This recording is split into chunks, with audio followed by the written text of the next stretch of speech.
Good morning बच्चों। Last दो lecture में हमने स्ट्रिंग और स्ट्रिंग बफर देखी है।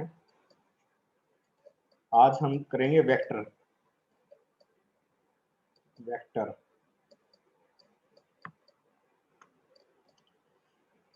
वेक्टर क्या चीज है? देखो, आपने एरे भी पढ़ी होगी। एरे में क्या था कि भाई जो एरे का साइज है वो फिक्स होता था, है ना। शुरू में कुछ आप उसका साइज बता देते थे कि भाई 10, 20 जो भी आपने साइज मेंशन करना था वो आप पहले मेंशन कर देते हो। दूसरा, जो एरे है उसमें होमोजीनियस डेटा स्टोर होता है आपका। होमोजीनियस मतलब या तो सारे इंटीजर या सारे फ्लोट, है ना। इस टाइप से आपका डेटा स्टोर होता है। लेकिन जो वेक्टर है वो इस प्रॉब्लम को सोल्व करता है। एक तो वेक्टर का साइज फिक्स नहीं होता, जितने एलिमेंट आप एंटर करना चाहो उतने एलिमेंट ऐड करते रहो। दूसरा, वेक्टर हिटेरोजीनियस जो डेटा है आपका, मतलब इंटीजर हुआ, फ्लोट हुआ, डबल आ गया बीच में, तो वो सबको स्टोर कर लेता है। ये किसी का भेदभाव नहीं करता कि भाई तू इंटीजर है तू फ्लोट है। खुले दिल का बंदा है वेक्टर, कोई आओ सबको अपनाता है, मना किसी को नहीं है। ना इसके पास जगह की कमी कि भाई हमारे पास साइज लिमिटेड है, ठीक है ना। वेक्टर एक्चुअली क्या है, जावा के अंदर इनबिल्ट क्लास है। जैसे स्ट्रिंग क्लास अपने पास स्ट्रिंग बफर है, वेक्टर भी इनबिल्ट क्लास है जावा के अंदर।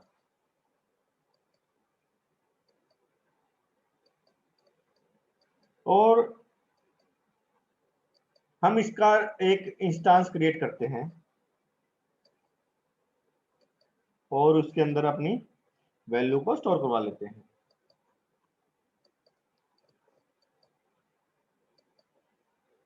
लेकिन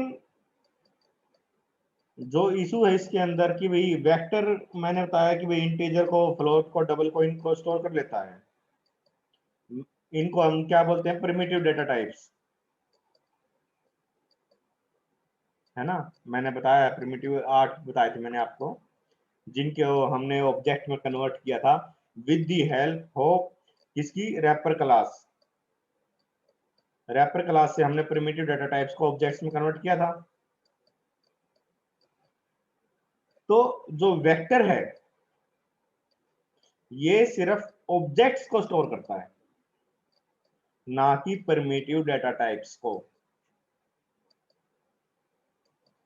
तो अगर आप जो प्रिमिटिव डेटा टाइप है आपके पास, अगर आपने उसको स्टोर करना है तो उसको आपने पहले ऑब्जेक्ट्स में कन्वर्ट करना पड़ेगा with the help of wrapper class, ठीक है। और जो वेक्टर है इसको आप क्रिएट कर सकते हो 3 तरीकों से। सॉरी, एक तो आप इसको क्रिएट कर सकते हो वेक्टर कंस्ट्रक्टर से, वेक्टर कंस्ट्रक्टर। अब वेक्टर जो कंस्ट्रक्टर है इसमें या तो आप कोई पैरामीटर पास करना चाहो, पैरामीटर पास कर सकते हो। पैरामीटर पास करोगे तो उसमें क्या पास करोगे, साइज, कि भाई जो वेक्टर है उसका साइज कितना है, आप शुरू में मेंशन कर सकते हो करना चाहो तो। लेकिन आप चाहो कि बिना साइज का मैंने एक वेक्टर क्रिएट करना है तो आप वो भी क्रिएट कर सकते हो सिंपल ऐसे।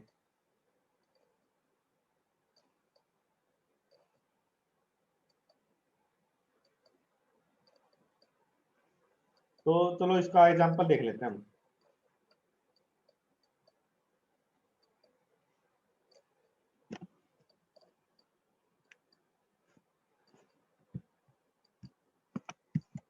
मैं वेक्टर क्रिएट करता हूं एक, वी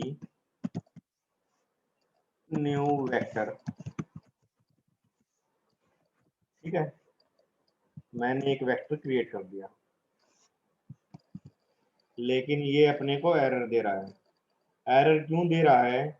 ये जो वेक्टर क्लास है आपकी, ये जावा डॉट यूटिल पैकेज के अंदर है, और अगर आप वेक्टर क्लास को यूज करना चाहते हो तो आपको ये पैकेज इंपोर्ट करना पड़ेगा।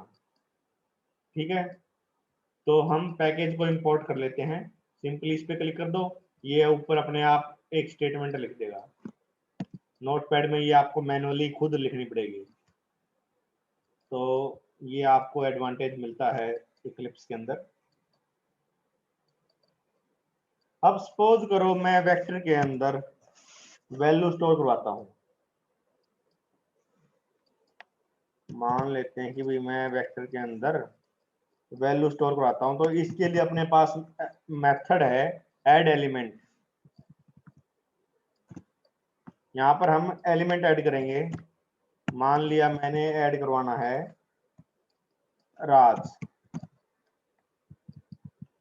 और दूसरा एलिमेंट फिर ऐड कर लेते हैं, ऐड एलिमेंट, ये है मान लिया अपना राकेश।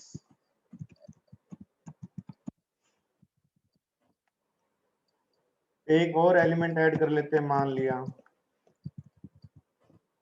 इसका मान लेते हैं हम मोहित। 3 एलिमेंट हमने ऐड कर दिए।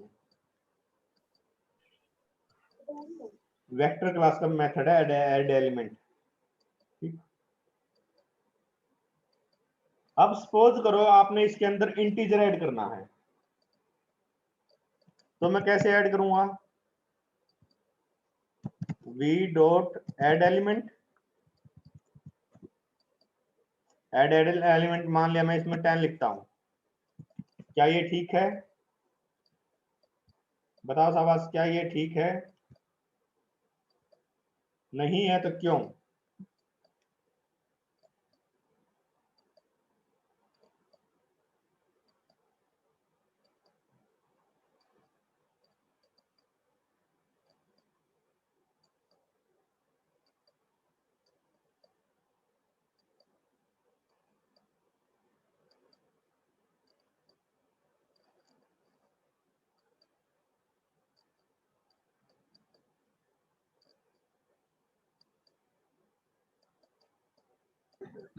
किरण,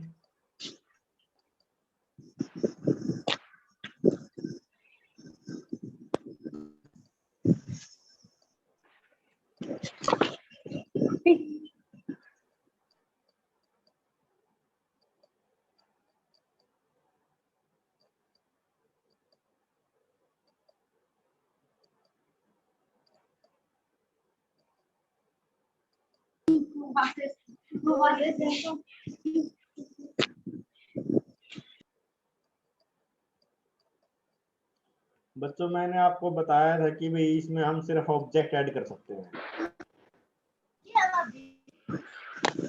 रूबल, आप बार बार अपना माइक ऑन कर रहे हो, मैं आपको क्लास से बाहर निकाल दूंगा। 3 बार मैं आपको म्यूट कर चुका हूँ।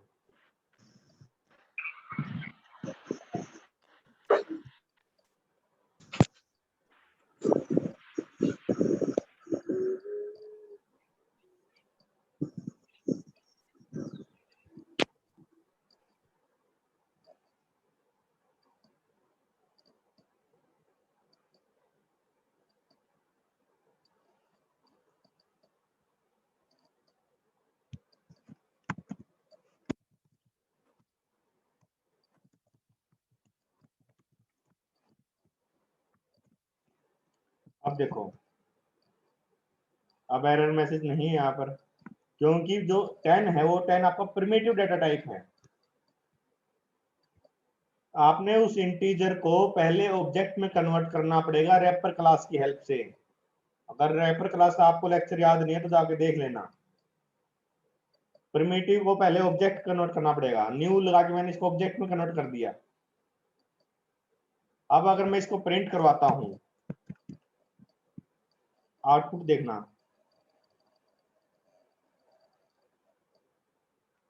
देखो पहले प्रिंट हुआ राज, फिर राकेश, फिर मोहित, और फिर 10। एरे में क्या था? या तो सारे सारे आप इंटीजर थे, या फ्लोट थे, डबल थे, एक ही टाइप के डाटा था आपके पास, होमोजीनियस। लेकिन वेक्टर में क्या है, आपने स्ट्रिंग भी स्टोर कर दिया, आपने इंटीजर भी स्टोर कर दी, फ्लोट स्टोर करना चाहो फ्लोट भी स्टोर कर सकते हो। सेम न्यू फ्लोट और फ्लोट लिख के, जैसे मैं अगर आपको करके दिखाऊं,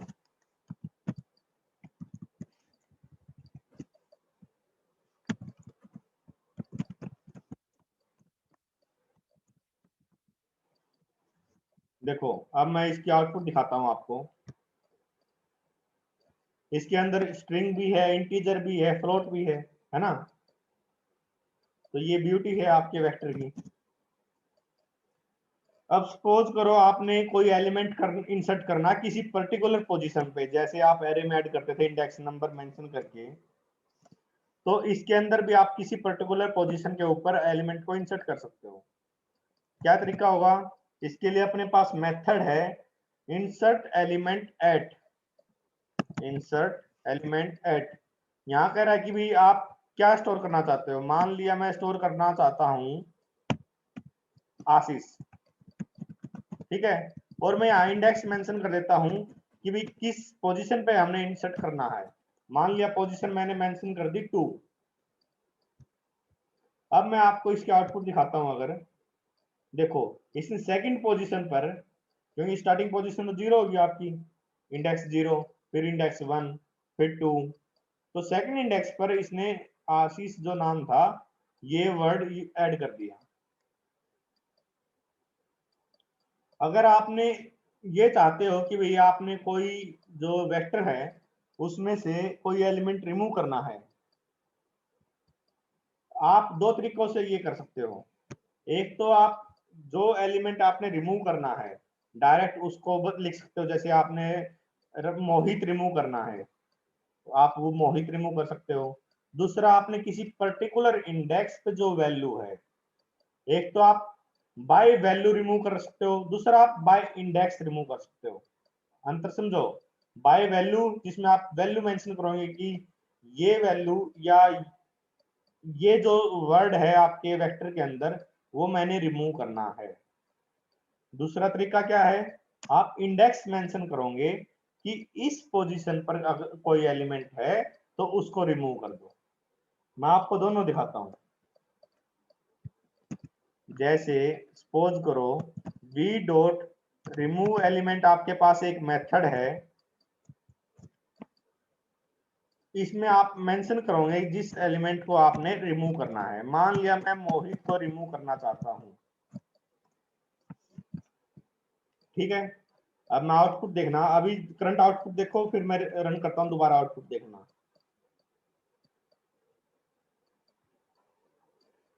मोहित इसने रिमूव कर दिया, है ना। अब मैं चाहता हूं कि भाई मैं किसी पर्टिकुलर पोजीशन पर जो वैल्यू है उसको रिमूव करूं, तो उसके लिए अपने पास मेथड है रिमूव एलिमेंट एट कौन से पोजीशन पर, मान लिया पोजीशन नंबर 3, जो थर्ड पोजीशन पर 10 है अपने पास, तो ये 10 को रिमूव कर देगा। कर दिया 10 रिमूव। अगर आप चाहते हो कि भाई वेक्टर के सारे एलिमेंट रिमूव कर दो, तो उसके लिए अपने पास तरीका है व्यू रिमूव ऑल। अपने पास एक मेथड है रिमूव ऑल एलिमेंट, तो इसको करोगे तो ये सारे के सारे एलिमेंट रिमूव कर दिए इसने। देखो एक भी एलिमेंट नहीं है आपके पास। समझ में आया।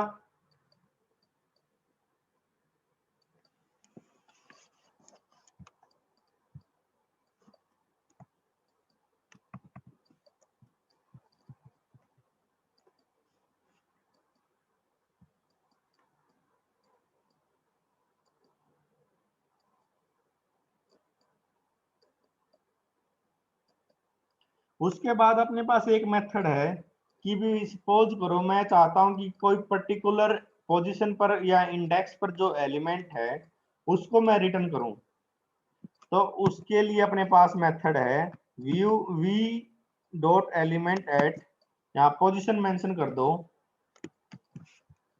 तो ये क्या करेगा, सेकंड पोजीशन पर जो एलिमेंट है, सेकंड इंडेक्स पर जो एलिमेंट है उसको प्रिंट कर देगा। सेकंड पे आशीष था तो इसने आशीष प्रिंट कर दिया।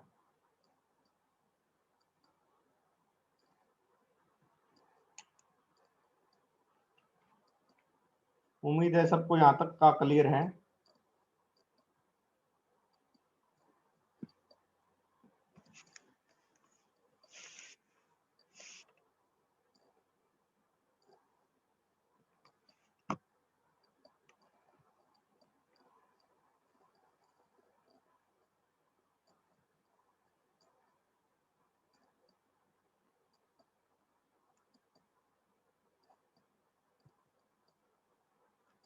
चलो नेक्स्ट टॉपिक करते हैं। अब अगला टॉपिक अपना पैकेज।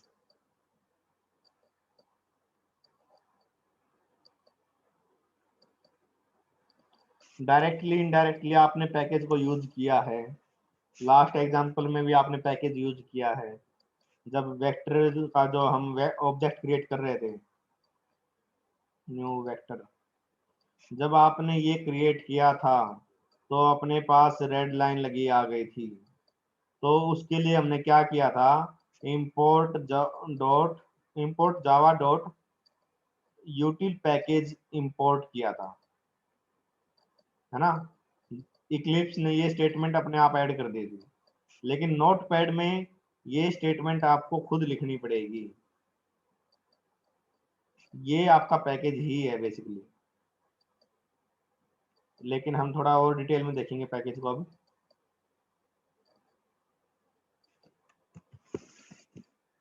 देखो, जो क्लास है, क्लास क्या है, बेसिकली एक सिंगल एंटिटी है जिसके अंदर रिलेटेड मेंबर होंगे। रिलेटेड मेंबर में क्या होता है, डाटा मेंबर होते हैं, डाटा डाटा मेंबर और मेथड होते हैं आपके पास, है ना। और सेम टाइप के ऑब्जेक्ट होंगे, जो भी आप क्लास क्रिएट करोगे उसके ऑब्जेक्ट्स क्रिएट करोगे।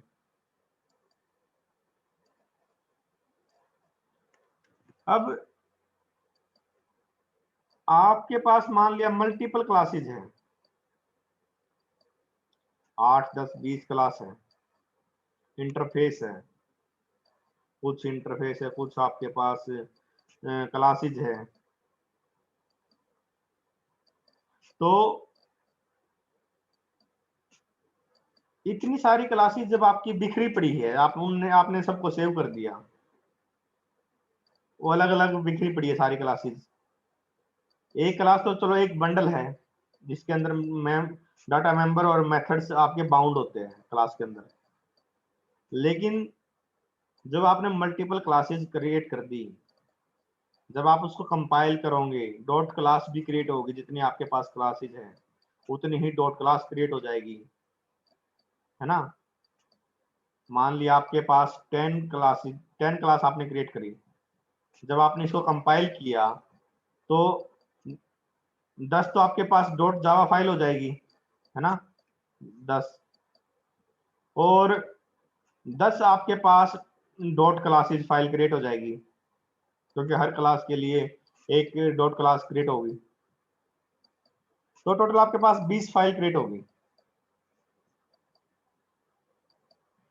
अब इतनी सारी फाइल है, मैनेज करना पड़ेगा हमें इन सबको। तो पैकेज क्या काम करता है, पैकेज जो रिलेटेड आपकी क्लासेस है, इंटरफेस है, रिलेटेड जो क्लासेस है, इंटरफेस है, उनको ग्रुप करने का काम करता है सिंगल यूनिट में।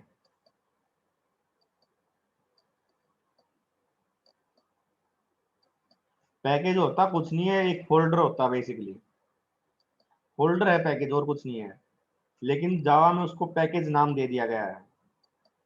उसमें एक फोल्डर में क्या करोगे आप, जो रिलेटेड आपकी क्लासेस है या इंटरफेस है उन सबको एक फोल्डर में रख दोगे, उसी को पैकेज बोल दिया।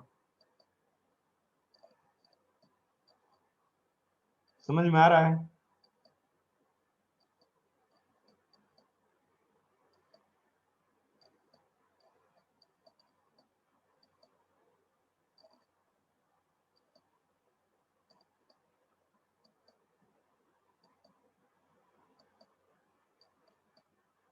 इस पैकेज जो हम क्रिएट करते हैं उसका एडवांटेज क्या है?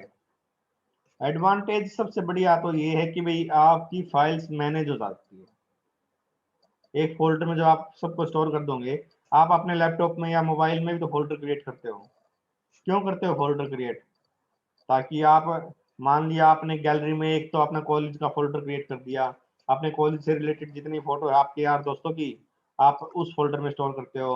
हो सकता है कि आपने एक फोल्डर क्रिएट कर रखा हो आपकी फैमिली का, उसमें आपकी फैमिली से रिलेटेड आप अपना जो फोटो है या और कुछ है इंफॉर्मेशन है वो स्टोर करते हो, है ना? तो फोल्डर क्यों क्रिएट करते हैं? ताकि वो चीजें मैनेज हो जाए आपकी। सेम चीज जावा के अंदर है, क्लासेस मैनेज करनी है हमने, तो उसके लिए पैकेज आ गया आपके पास। एक पैकेज के अंदर मल्टीपल फाइल्स आपकी सेम नाम से नहीं हो सकती, जो कि एक जर्नल रूल भी होता है। एक फोल्डर में आप मल्टीपल फाइल सेम नाम से थोड़ी रखते हो। सेम चीज इसमें है।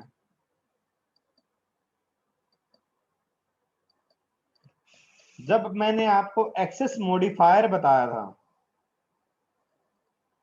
उसमें कला पैकेज का भी एक जिक्र किया था मैंने कि भी पब्लिक है वो सेम, वो हर जगह विजिबल होती है, प्राइवेट होती है वो सिर्फ अपनी क्लास में होती है, डिफॉल्ट होती है वो सिर्फ अपने पैकेज के अंदर होती है ना?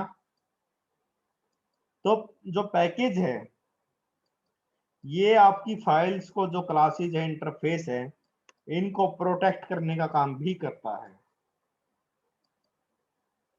कैसे करता है वो समझ में आया? क्योंकि एक्सेस मॉडिफायर के थ्रू हम अपनी फाइल्स को प्रोटेक्ट कर सकते हैं। इतना क्लियर है? Basic introduction.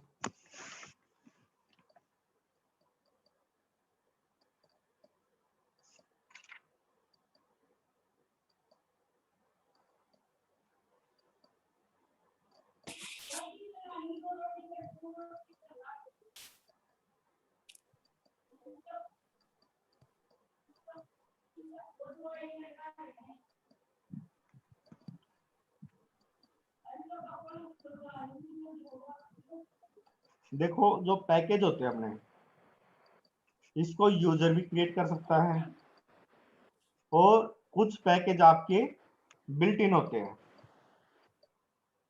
Built in package कौन से होते हैं? जिनको जावा प्रोवाइड करती है। जैसे स्ट्रिंग आपकी क्लास थी वो किसी एक पैकेज के अंदर थी, है ना? वो आपकी जावा डॉट लैंग पैकेज था, अगर आपको ध्यान है। जावा डॉट लैंग, इसके अंदर आपकी स्ट्रिंग क्लास होती है।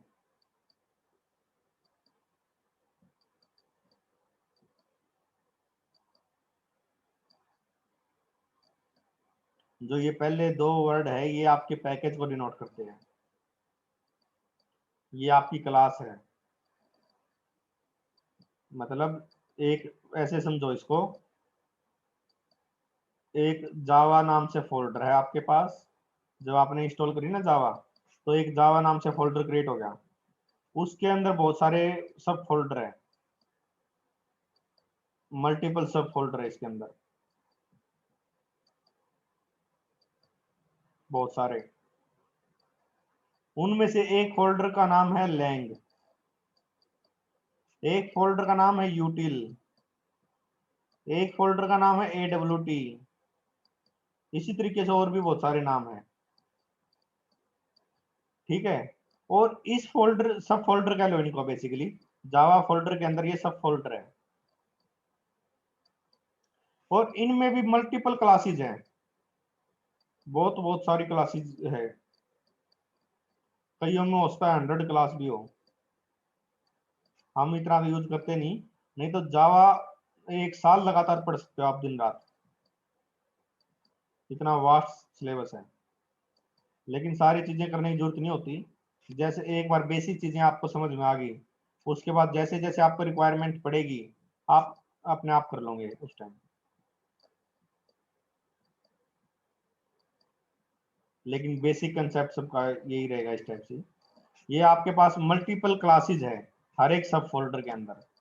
इनमें से ये एक फोल्डर सब ये जो क्लास है लैंग पे सब फोल्डर के अंदर, वो स्ट्रिंग है। किसी के अंदर मैथ क्लास होगी, किसी के अंदर स्ट्रिंग बफर क्लास होगी, है ना। जो लैंग पैकेज है उसके अंदर जनरली आपकी सिस्टम से रिलेटेड क्लासेस होती है।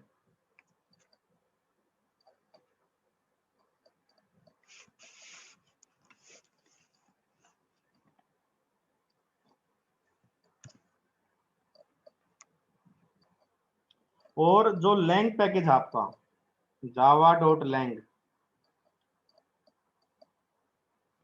ये बाय डिफॉल्ट इंपोर्ट हो जाता है आपके हर एक प्रोग्राम के अंदर, इसको अलग से इंपोर्ट करने की जरूरत नहीं पड़ती। java.lang पैकेज को, इसके अंदर जितनी भी क्लासेज है वो अपने आप इंपोर्ट हो जाती है।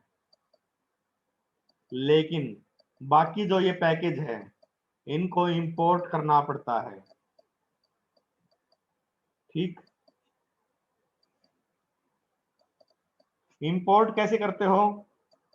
इंपोर्ट करने के लिए इंपोर्ट स्टेटमेंट लगाओ, इंपोर्ट पैकेज नेम,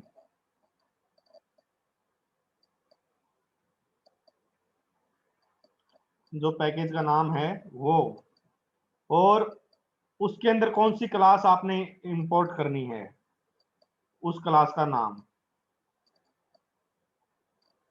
ये तरीका होता है इंपोर्ट करने का, जो हम अभी तक कुछ एक केसेस में हमने किया भी है। अब जैसे ये तो है कि भाई इस पैकेज के अंदर इस क्लास को इंपोर्ट कर लो।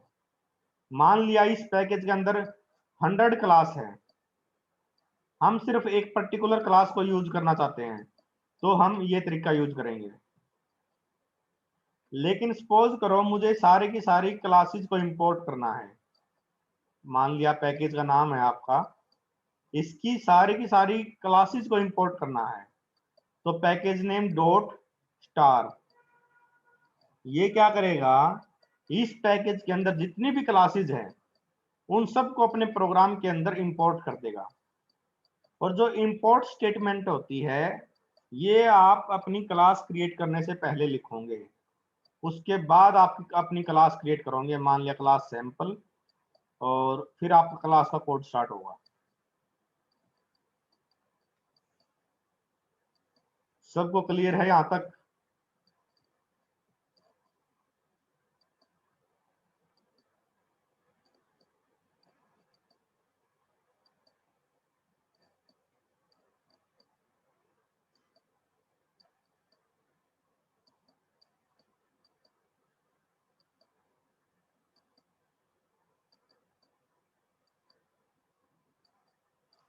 चलो आज के लेक्चर में इतना ही करेंगे, बाकी कल, और कल लेक्चर होगा आपका, संडे है लेकिन लेक्चर है 10 बजे, ठीक है, 10 AM।